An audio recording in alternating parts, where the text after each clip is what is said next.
Vamos a comenzar vamos a continuar con Ariel.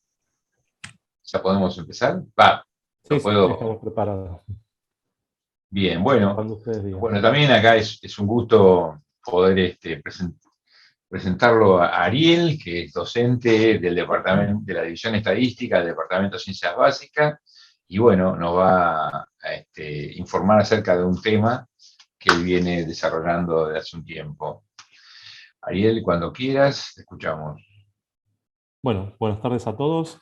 La idea es mostrarles un ejercicio que hemos hecho de clasificación de hogares en la Argentina. Específicamente la idea es mostrarles cómo funcionan estas herramientas para poder clasificar a los hogares en pobres o no pobres, ¿no? En el marco de un trabajo de investigación que estamos realizando. Bien, voy a compartir pantalla. ¿Me pueden decir por favor si se ve? Estamos empezando a ver, ahí vemos, por lo menos lo Ujú. veo. Bien, y ahí estamos proyectando. Bien, vamos a sacar esto.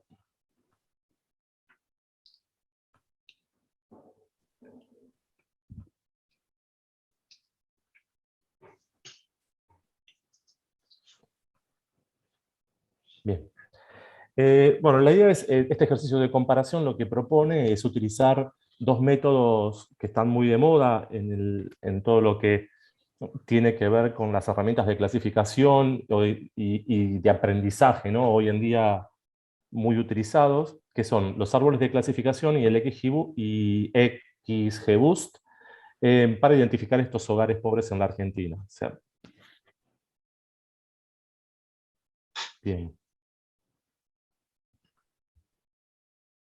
Un poco de contexto, esto surge, esta necesidad, ¿no? Este problema que tenemos surge de un proyecto de investigación interdepartamental que se está llevando adelante en este momento en la universidad, que tiene que ver con evaluar el bienestar y la vulnerabilidad social de los estudiantes de las carreras de trabajo social, enfermería y contador público en la Universidad Nacional de Luján. Entonces, en este trabajo donde se pretende Espera que no te escucho. hablar, ¿cómo? Todos están escuchando, yo no te escucho, Ariel, pero puede ser mi audio, ¿eh? No sé. Sí, sí, se está Yo escuchando escucho perfecto. perfecto, ¿eh? Ok. Entonces decía que en este proyecto de investigación donde queremos hablar sobre la situación de bienestar y de vulnerabilidad de estos estudiantes, una pata importante va a ser poder detectar si estos estudiantes están en hogares que están en situación de pobreza. Entonces, para eso, este proyecto de investigación que está dirigido por las profesoras Olga Susana Filippini, del Departamento de Ciencias Básicas, y Florencia Sendali, del Departamento de Ciencias Sociales, han diseñado un formulario de relevamiento que fue probado en diciembre del 2019. Se hizo una prueba piloto finalizado.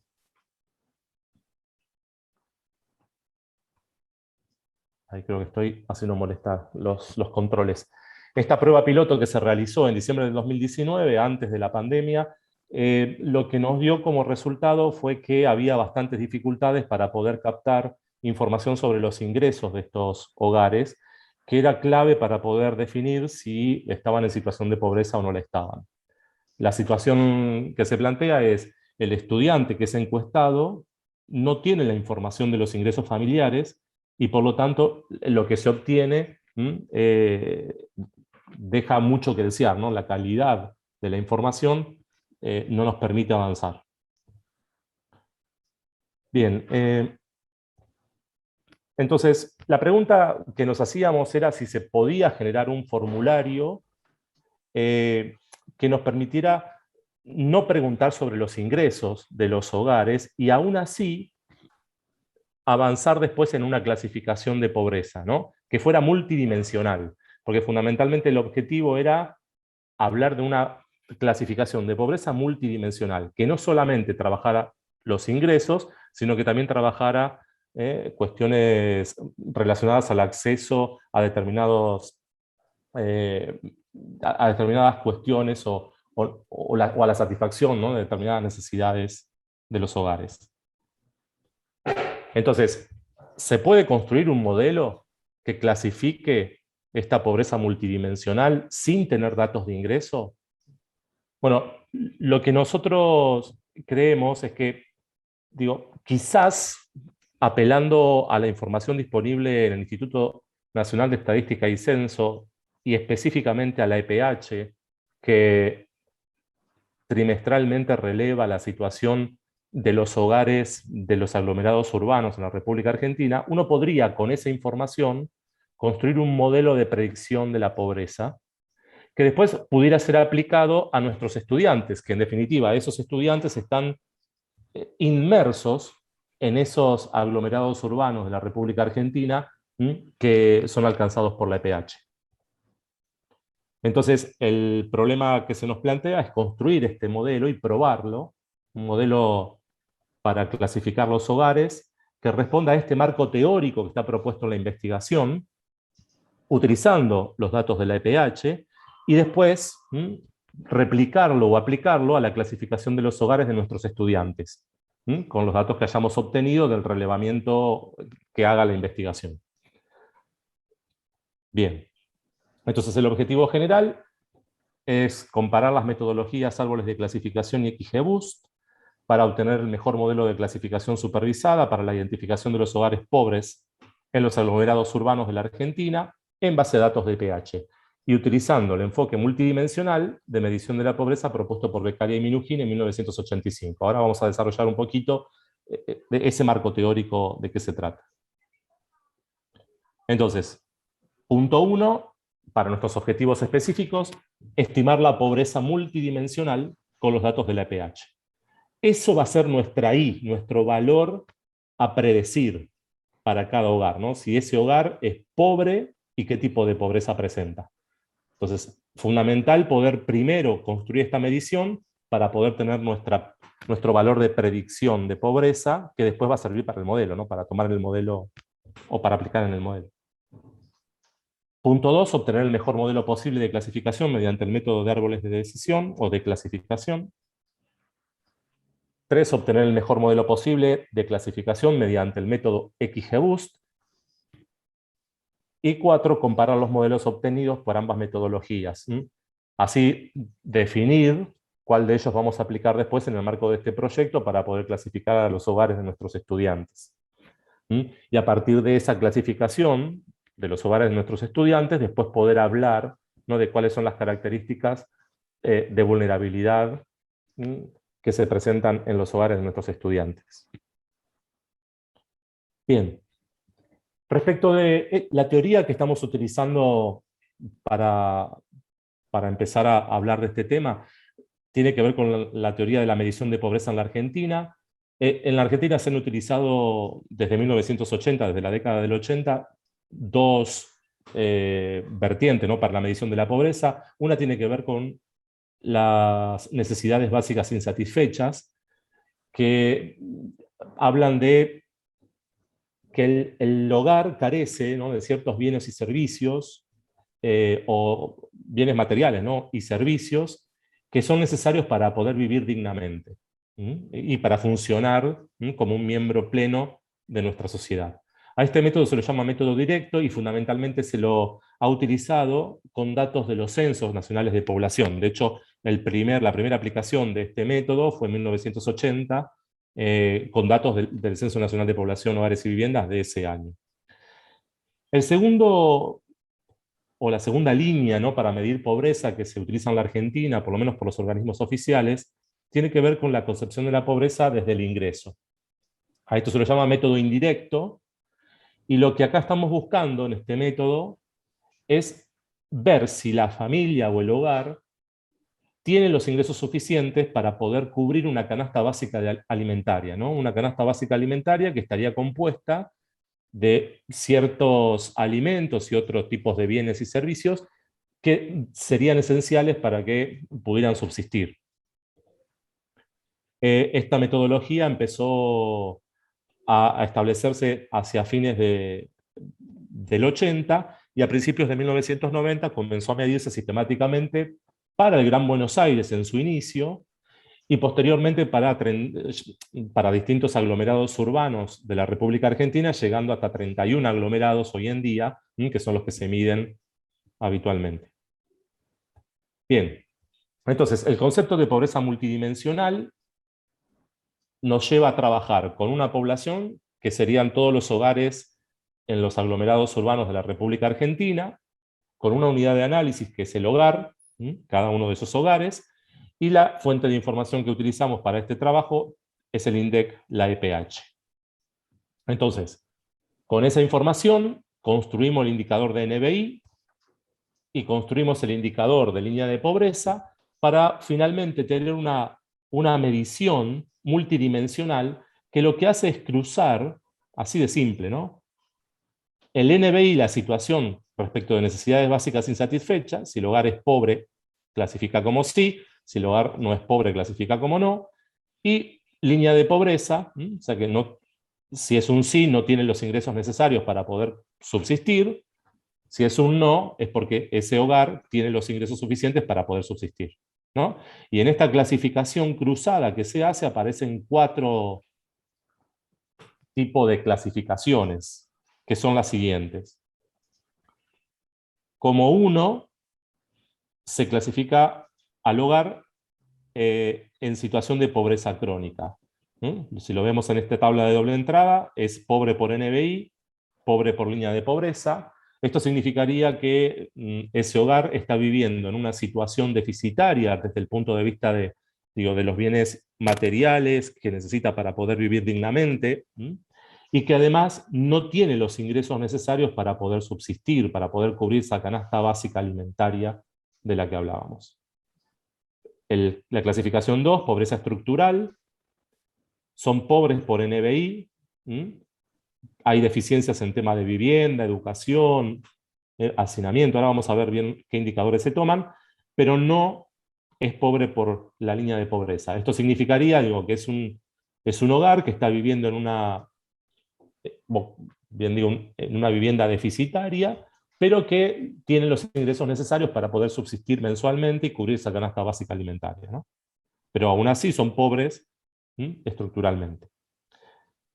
La clasificación 3 habla de pobreza reciente, que serían personas que no son pobres por necesidades básicas, o sea que viven dignamente desde el punto de vista de la vivienda, el acceso al agua, el hacinamiento, etc.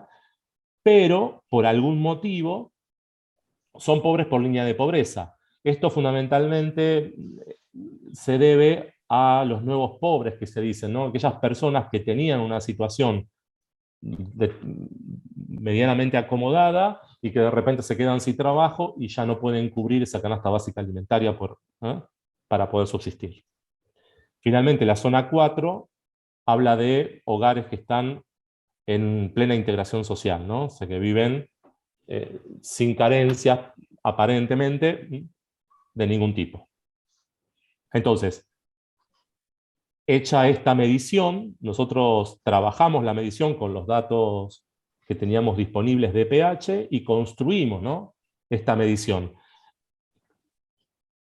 Para hacerlo, utilizamos estos indicadores. En el caso de NBI, se consideran hogares con NBI aquellos que cumplen o que tienen, alguno de estos indicadores presentes.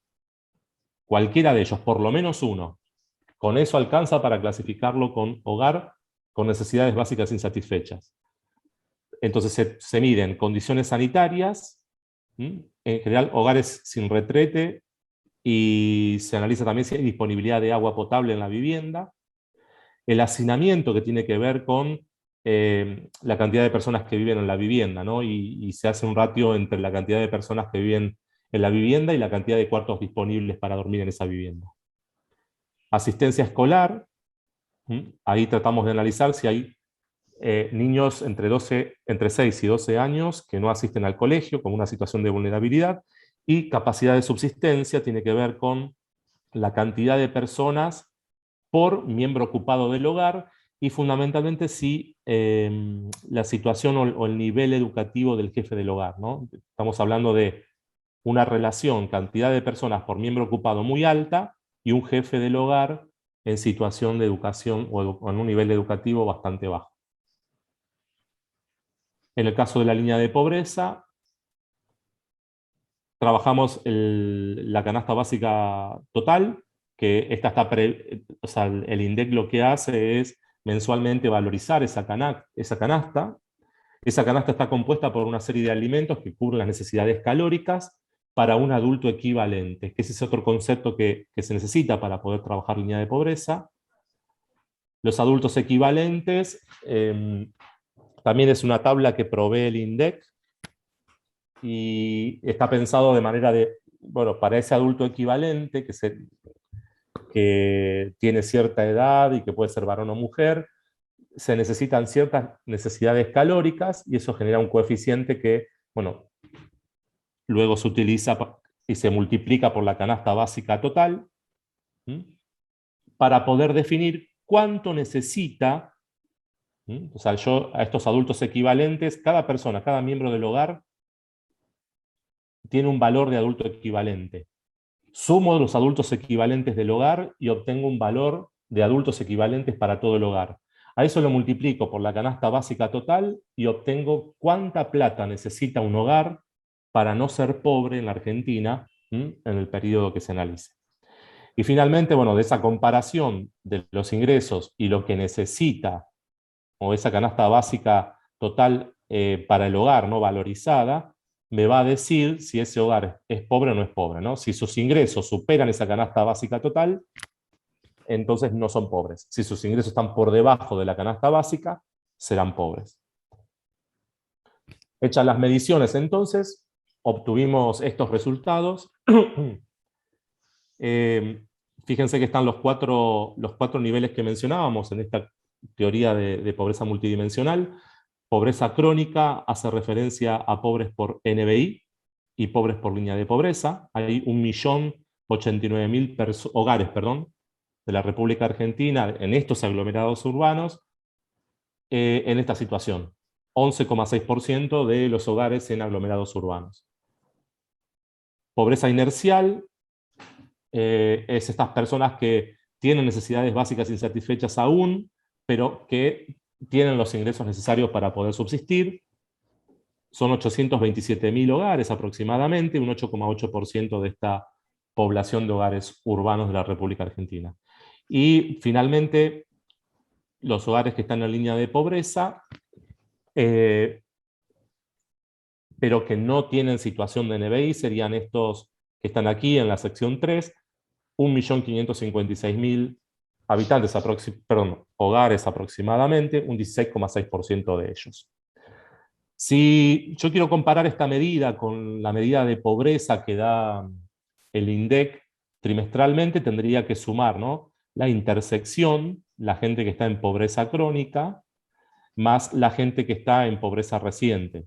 La pobreza de tipo 1 y la pobreza de tipo 3 me estarían dando la medición de la pobreza por el método de la línea, que es lo que el INDEC hace habitualmente.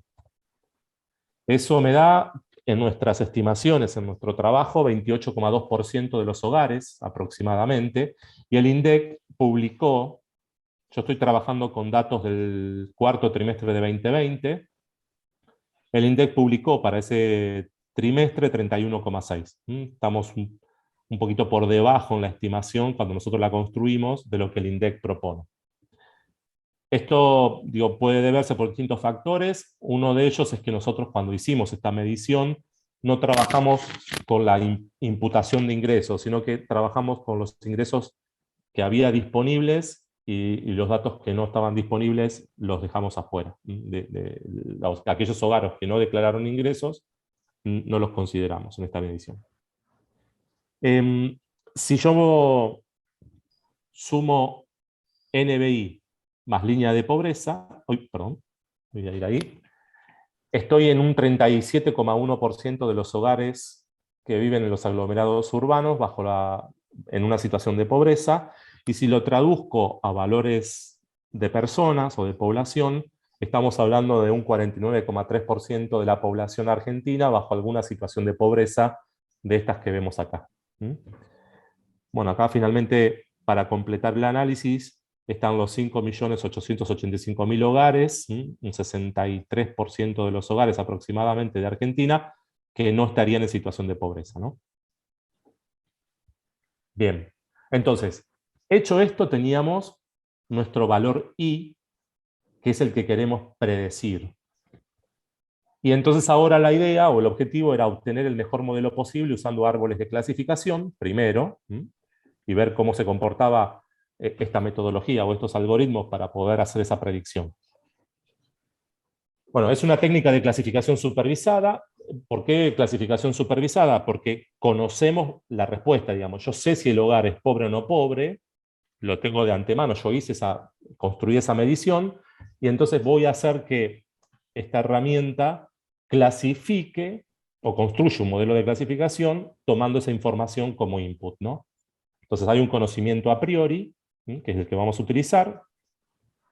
Los árboles de clasificación lo que me generan es una estructura de tipo árbol, y esa estructura de tipo árbol va a tener distintas ramas, y cada rama va a ir representando un conjunto de decisiones que va a tener en cuenta el modelo para poder clasificar el hogar.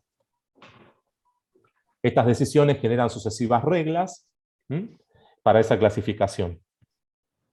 Y bueno, vale mencionar, obviamente, que las clasificaciones que va generando o las divisiones que va realizando son siempre conjuntos disyuntos, ¿no? Y que, digo, va a nuestro volumen de datos inicial, lo va abriendo en distintas ramas y los clasifica a todos, ¿no? Es un método que va a ser exhaustivo en la clasificación.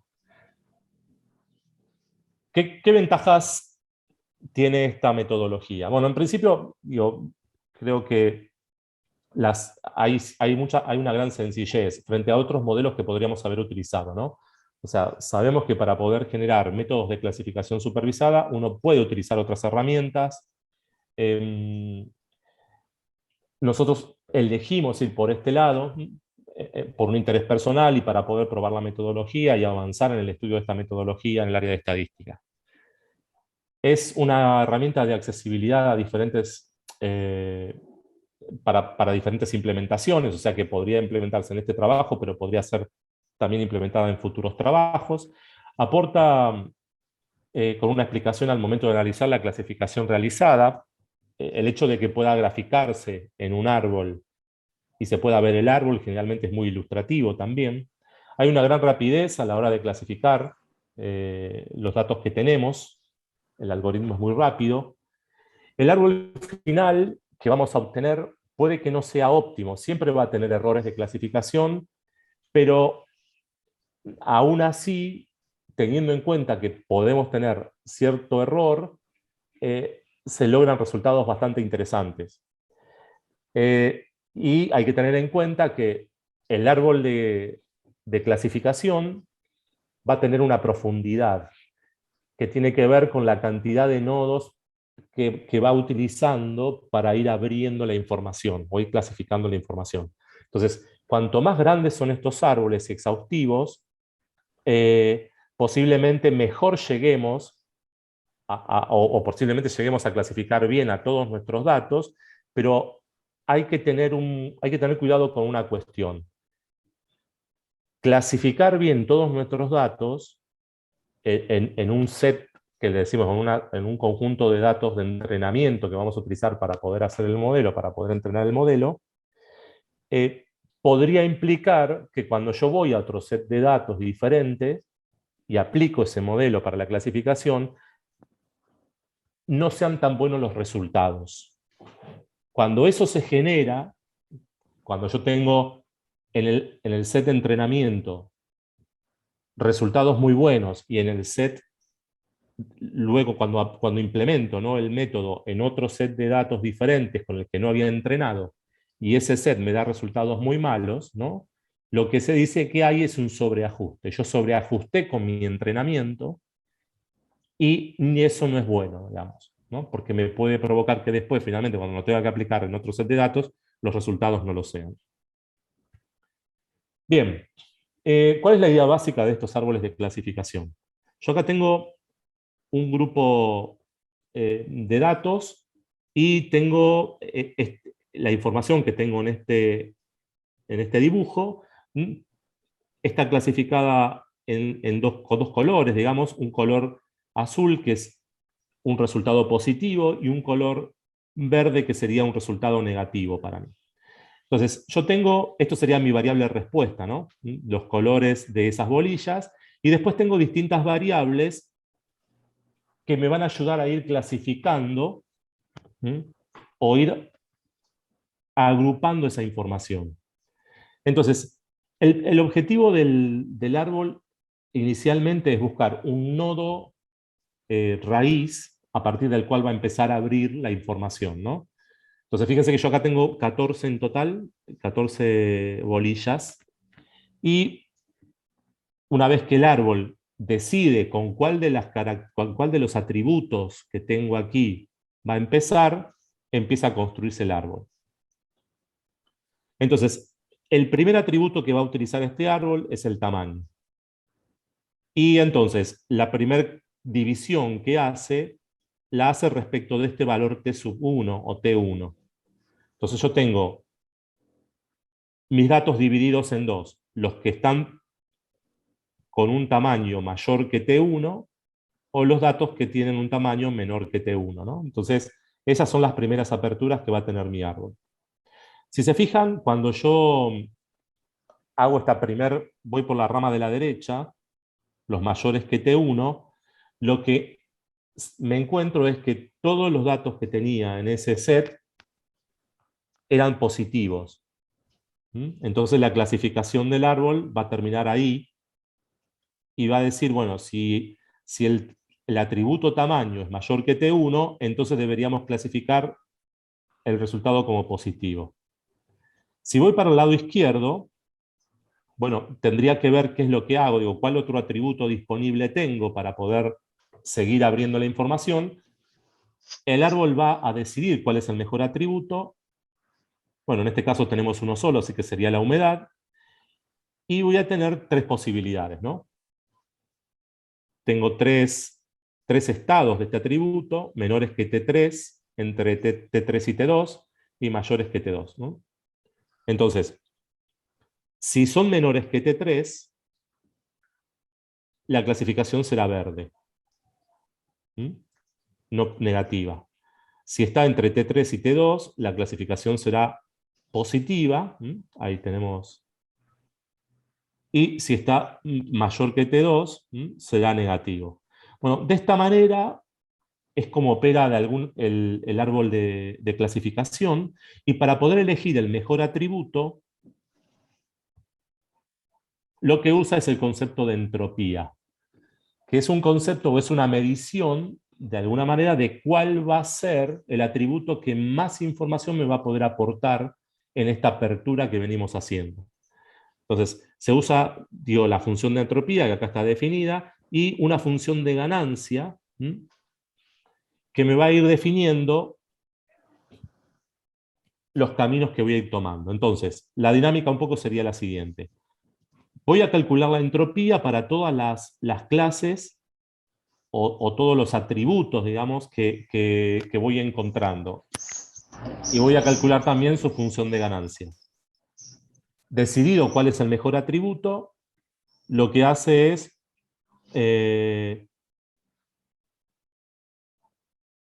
bueno, usar ese atributo que contiene mayor ganancia, y ese atributo va a ser el que me va a hacer la apertura de mis datos y va a empezar a organizar mis datos. Finalmente, termino esa clasificación, tomaré otro atributo, el que siga en importancia, volveré a hacer una apertura y así vuelvo a iterar hasta un punto de parada que yo puedo definir, y ese finalmente será la clasificación que tendré para mis datos. Entonces, bueno, un ejemplo muy sencillo acá de aplicación de este concepto de entropía. Calculo la entropía para el primer atributo, para el atributo tamaño, y dentro del atributo tamaño para sus dos categorías posibles, ¿no? Yo acá las llamé A y B. ¿Recuerdan? Era menor que T1 o mayor que T1. Entonces, calculadas las entropías, también calculo la función de ganancia para el atributo, Y esa función de ganancia me da 0,40. También hago lo mismo para el atributo humedad y para sus 3 estadios posibles y calculo su función de ganancia. La comparación de la función de ganancias me dice que el atributo tamaño es el atributo que más información me va a brindar en esta primera apertura del árbol, y entonces el árbol empieza a abrirse en principio por el atributo tamaño. ¿Mm? Después seguirá por el siguiente en orden de importancia, etcétera, etcétera. Entonces, este sistema, perdón, este algoritmo, este procedimiento, lo que va a requerir es de la preparación del set de datos inicialmente. Bueno, ya habíamos hablado que estábamos utilizando la fuente de datos de pH, del INDEC. Se utilizaron tanto las bases de datos de hogares como la base de datos de personas. El INDEC para la EPH siempre genera 2 bases de datos. Se trabajó con las 2. Se estimó NBI, línea de pobreza y pobreza multidimensional. Se hizo un tratamiento o un análisis descriptivo para ver qué pasaba con los outliers y se decidió qué tratamiento se le iba a dar a ese tipo de datos. Se crearon variables dummies, con las variables que eran categóricas y que tenían muchos estados. Se generaron variables dummies para transformarlas en variables cuantitativas, y algunas de esas variables antes de generar las dummies fueron recategorizadas. Recategorizadas fundamentalmente pensando en lo que nos interesa, ¿no? Entonces, para dar un ejemplo, si estábamos hablando de tipo de vivienda, hay tipos de vivienda que generalmente son consideradas viviendas dignas o con determinado nivel y que podrían no ser consideradas pobres, y hay otras viviendas que son de tipo inconveniente que se las podría agrupar para tener menos categorías y ayudar a la clasificación, al árbol, al algoritmo. Entonces, hecho eso, lo que hicimos fue separar nuestra base de datos, nuestro set de datos, en 2. Vamos a utilizar el 70% de ese set de datos para entrenamiento del modelo, y después vamos a dejar un 30% para poder volver a correr el modelo, pero con un set de datos con el que no se entrenó. Entonces llamamos a ese set un set de validación. Tanto el set de entrenamiento como el de validación fueron generados de manera aleatoria, y confirmando, obviamente, que en los 2 sets hubiera porcentajes similares de nuestra variable respuesta, ¿no? Entonces, para que tengamos una idea, el set de entrenamiento tenía 8.504 hogares y 68 variables, y con eso hicimos la estimación del modelo utilizando RStudio y la librería RPart específicamente. Y lo que obtenemos, bueno, es un modelo de clasificación y un árbol, obviamente, de clasificación, que me genera este resultado. Lo pongo de esta manera porque me parece que es mucho más visible que ver el árbol, que había quedado bastante feo para ver gráficamente. Yo acá lo que tengo fue, bueno, la clasificación de la pobreza. Tomó otros valores que los valores que venía manejando hasta ahora, ¿no? 0 sería esa pobreza 1 que veníamos viendo en la presentación. Están corridas todas hacia el 0, digamos, para que empiece el 0 la escala ordinal que estoy trabajando. Entonces, 0 sería la pobreza crónica, 1 la pobreza inercial, 2 la pobreza reciente, 3 no pobres. Entonces, acá en las columnas tengo la predicción que obtuve con este modelo, y en las filas lo que tengo son los valores reales de clasificación que habíamos obtenido inicialmente. Esto sería nuestra variable i, la variable a predecir. Entonces, la diagonal, que está marcada en color rojo, corresponde a los hogares bien clasificados para nosotros. Entonces, yo tenía como clasificación en pobreza estructural toda esta fila de hogares, y estos 706 hogares fueron bien clasificados por este algoritmo de predicción. Entonces, la medición de qué tan bueno fue nuestro modelo está dado por la proporción de la diagonal respecto de toda la tabla. Y esto lo llama accuracy, el modelo, y en este caso me dice que el 75,27% de los hogares fueron bien clasificados en este set de entrenamiento. En el set de validación, lo que hicimos fue aplicar el modelo construido en el paso 3 para ese set de validación, ¿no? Bueno, acá tengo un error, perdón, en la cantidad de datos, eran mucho menos datos para el set de validación, no corregí el valor. La tabla sí me está mostrando el resultado para la corrida en el set de validación, y lo que tengo es una accuracy final de 75,59, aquí abajo, por ciento. Es un valor muy cercano al valor que se logró en el entrenamiento. El objetivo precisamente de estos algoritmos es lograr que el set de entrenamiento y el set de validación me dé valores similares en este accuracy. Si se empiezan, o sea, lo que se sabe es que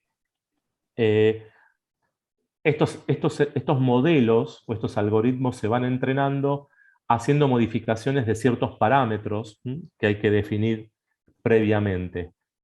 Para poder lograr el mejor modelo de clasificación, uno tiene que ir modificando esos parámetros y ir viendo el comportamiento de los distintos modelos. El resultado que estamos viendo en pantalla tiene que ver con el mejor set de parámetros que se alcanzó, o sea, con el mejor resultado para esas distintas pruebas con distintos parámetros. Cuando uno puede estar tentado, ¿no?, a ir modificando los parámetros para que esos parámetros me vayan haciendo que este porcentaje vaya aumentando, ¿no? Ahora, a medida que yo voy modificando los parámetros para que esto aumente, lo que puede empezar a ocurrir es que cuando yo pruebo ese modelo en el set de entrenamiento, esto empiece a bajar. Entonces, en ese momento, cuando yo veo que el accuracy para el set de entrenamiento se empieza a alejar de la accuracy para el set de validación, lo que empiezo a ver es que hay un sobreajuste en el modelo. O sea, puedo clasificar muy bien los datos que tengo en el set de entrenamiento, pero empiezo a tener problemas cuando voy a un set distinto con el que no entrené y aplico ese modelo, ¿no? Y empieza a fallar. Entonces, la idea es llegar a un modelo que acerque lo más posible estas medidas. Bien. El siguiente modelo que probamos fue el modelo de XGBoost, que también es una técnica de clasificación supervisada, necesita de este conocimiento a priori que veníamos hablando. A diferencia del modelo de árboles de clasificación, utiliza una función de pérdida que trata de optimizar. Este sistema, o este algoritmo, el XGBoost, se basa en los árboles de clasificación que estuvimos viendo en el modelo anterior, y trata de utilizar árboles de clasificación a los que llama de aprendizaje débil. Genera muchos árboles de clasificación diferentes de aprendizaje débil para poder ir aprendiendo y obtener un mejor resultado. Cuando nos referimos a aprendizaje débil es porque utiliza árboles de clasificación que tienen poca profundidad o poca apertura en los nodos, ¿no? Entonces, por eso los llaman árboles de clasificación de aprendizaje débil o algoritmos de aprendizaje débil. Los árboles se agregan secuencialmente a fin de aprender el resultado de los árboles previos y corregir el error producido por los mismos, hasta que ya no se pueda corregir más dicho error. Entonces ahí parará el algoritmo. XGBoost es un modelado predictivo de regresión, y para poder trabajar con esta herramienta necesitamos sí o sí tener un set de variables numéricas como entrada. Por lo tanto, también tenemos que hacer algún ajuste a nuestro set de datos original, seguramente. En principio, los parámetros principales, o que yo les hablaba, ¿no?, de que hay parámetros en el modelo que uno tiene que ir ajustando para ir haciendo distintos entrenamientos.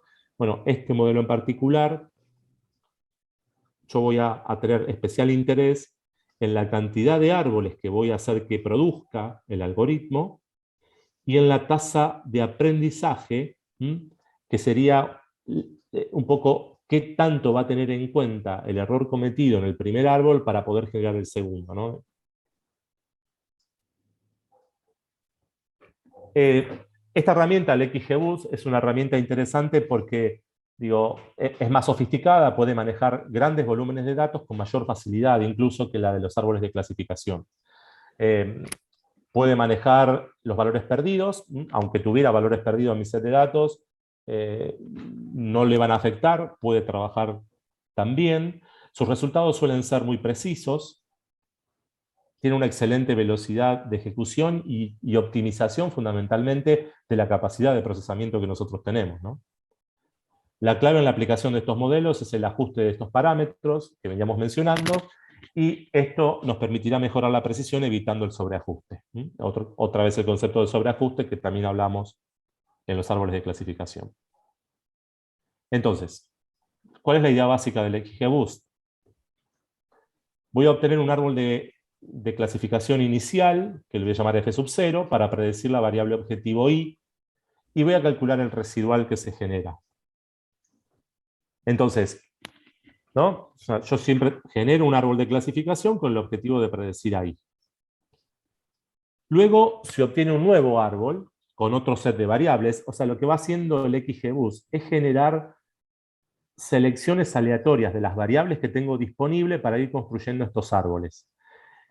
Entonces va generando distintos árboles. Acá, bueno, genera un nuevo árbol que ajusta el error, que incluso al que yo le doy alguna instrucción para poder ajustar el error cometido en el primer árbol, y con ese árbol nuevo y el árbol previo, ¿no? Voy a generar, los voy a combinar y voy a obtener un segundo árbol, F1, donde el error cuadrático medio va a ser menor que el que teníamos en F0.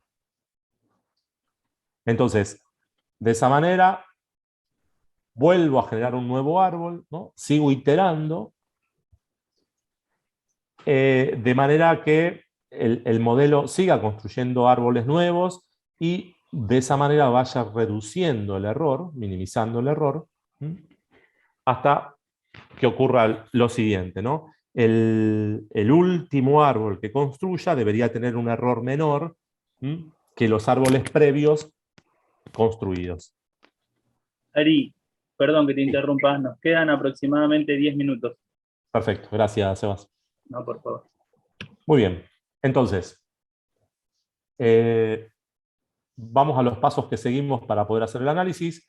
Preparación del set de datos, lo mismo que planteamos para el árbol de clasificación, con la diferencia de que acá sí o sí tenemos que tener todas variables numéricas para poder darle la entrada al algoritmo. Hacemos también para todo este tipo de procedimientos la separación del set de datos, un 70% lo utilizamos para entrenamiento, un 30% para la validación, y requiere este algoritmo de utilizar las matrices de datos con cierto formato, por lo tanto tenemos que preparar nuestro set de datos para que puedan entrar al algoritmo XGBoost. Con el set de entrenamiento vamos a estimar el modelo con otra vez RStudio y utilizamos la librería XGBoost y obtenemos este resultado, ¿no? Esta matriz de confusión que me muestra los valores reales de pobreza, ¿no? Que teníamos, los valores reales de la variable i y los valores predichos. Entonces, el 82% de las clasificaciones fueron correctas en este caso. Paso 4, estimamos el modelo, o sea, aplicamos el modelo obtenido para el set de validación y obtenemos esta nueva matriz de confusión, y aquí el accuracy está en 0,7965. Si comparamos los dos modelos, bueno, el mejor modelo obtenido se logra con XGBoost. Sabemos que por por la lectura realizada, la investigación realizada, que los modelos con XGBoost son muchísimo mejor, o tienen mucha mejor performance. Así que bueno, nosotros necesitamos seguir ahora con el proceso de optimización de los parámetros para ver si se puede lograr un mejor nivel de estimación, ¿no? O sea, no hay mucha diferencia en realidad entre el modelo de árboles de clasificación y el XGBoost en esta experiencia que hemos realizado, ¿no? O sea que es necesario seguir optimizando los parámetros y quizás modificar el set de datos o recategorizar alguna variable en el set de datos que sea necesario para ver si el algoritmo performa mejor. Bueno, decidido cuál es el mejor algoritmo, les estoy mostrando la importancia de las variables. Uno puede pedirle al algoritmo que me diga cuáles fueron las variables más utilizadas en la hora de construir el modelo. No se ve demasiado ahí, pero bueno, vamos a tratar de mostrar las primeras, aunque sea, para ver la lógica. Una de las variables, o la variable más utilizada, la primera que aparece, es el material de los pisos en la vivienda, la cantidad de componentes de la familia, la cantidad de personas que viven en la familia, el jefe con bajo nivel educativo. Esta fue una variable que fue creada especialmente en este set de datos en base a las variables que había disponible en EPH, la cantidad de habitaciones disponibles para dormir en el hogar, la cantidad de miembros ocupados o que tienen trabajo, la cantidad de miembros jubilados en el hogar, la tenencia de agua dentro de la vivienda, la tenencia de baño o letrina dentro de la vivienda. En general, todas variables que tienen que ver con estas mediciones de pobreza que estuvimos trabajando, ¿no? Con NBI y con línea de pobreza. Bueno, el algoritmo obviamente trabajó con un montón de otras variables, pero con pesos mucho menores, digamos, en la clasificación. Bien, finalmente para terminar de analizar un poco cómo se comportaba el modelo, lo que usamos fue las curvas ROC, y lo que estamos mostrando en este gráfico son dos medidas. Uno es la medida de sensibilidad y la otra medida es la de especificidad. La de especificidad está puesta en el eje de las X. En realidad en el eje de las X se pone 1 menos la especificidad. Esa especificidad es la probabilidad obtenida en la predicción para los casos negativos detectados. Esto se lee true negative ratio, y son el total de los true negative, verdaderos negativos detectados, del total de casos negativos que tenía la variable i. Y acá la sensibilidad está marcando la probabilidad obtenida en la predicción para los casos positivos detectados. Entonces los true positive son los que se clasificaron como positivos y que están bien, sobre el total de positivos que teníamos en nuestra variable i. Entonces, si acá tengo los true negative bien clasificados y acá tengo los true positive bien clasificados, esta curva, cuanto más alta sea, para nosotros sería mejor. Acá lo que estoy graficando son las probabilidades obtenidas para cada hogar, para poder clasificar cada hogar, digamos.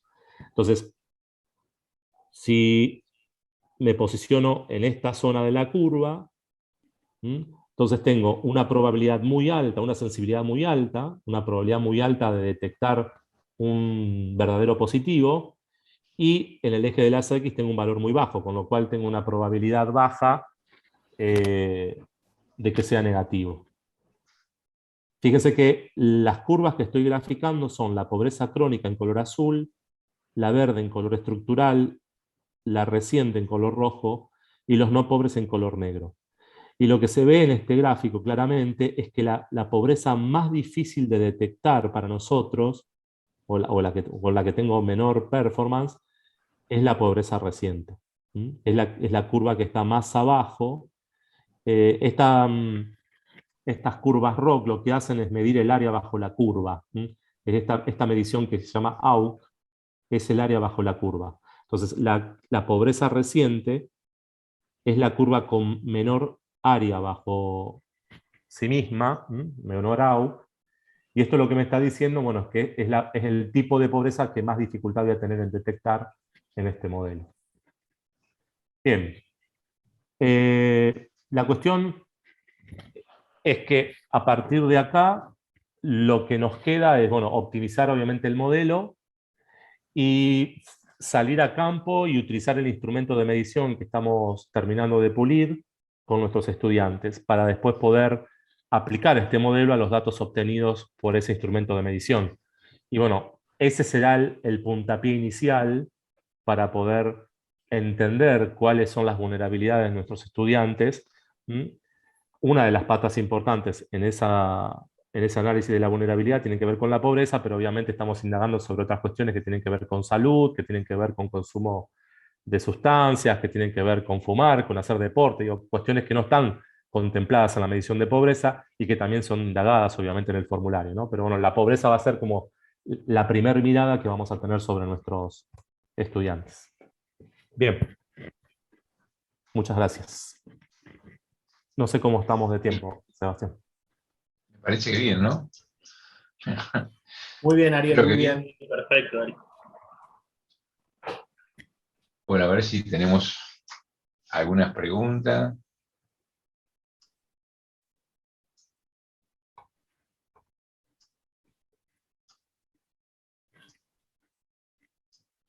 Perdón.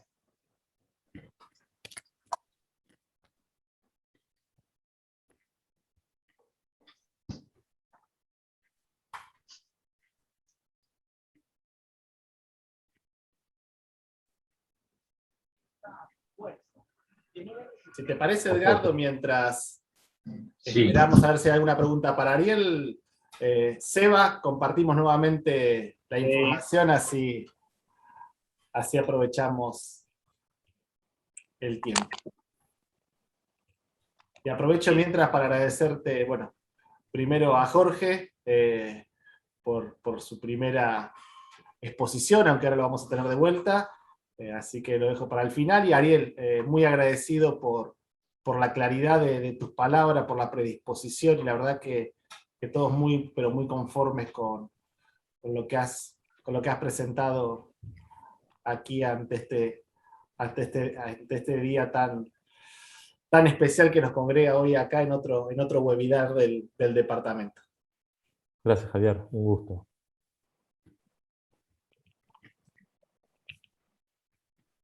Bien, creo que bueno, no quedaron, o no hay preguntas. Es claramente... Acá tenemos una pregunta. Sí. A ver, yo no lo encuentro, creo. Dice Mira. Alejandra Martínez, dice buenas tardes. Entonces el algoritmo HBot se puede utilizar para selección de variables. En realidad es un mecanismo de clasificación que te dice cuáles son las variables más importantes o que resultaron más importantes en esa clasificación. Puede servir para decir, bueno, si luego de hacer estos entrenamientos miro cuáles fueron las variables más importantes, quizás podría decidir volver a entrenar mi árbol solo con esas variables que tuvieron mayor importancia y ver qué es lo que pasa, ¿no? Si logro tener mejores resultados. De esa manera quizás uno podría utilizarlo para decir cuáles variables son las más importantes. Acá lo que estuvimos haciendo es tomar variables y que a nosotros de alguna manera nos va a servir para esto, ¿no? Porque sí, hicimos el análisis con datos de pH. Ahora lo que tenemos que asegurarnos es que en nuestro formulario de relevamiento, las variables esas que fueron las más importantes en este modelo, estén incluidas en ese formulario, para después poder correr con los datos de la encuesta este mismo modelo, ¿no? Entonces, en el ajuste del formulario, nosotros vamos a tener una mirada sobre estas variables que fueron las más importantes. No pueden faltar.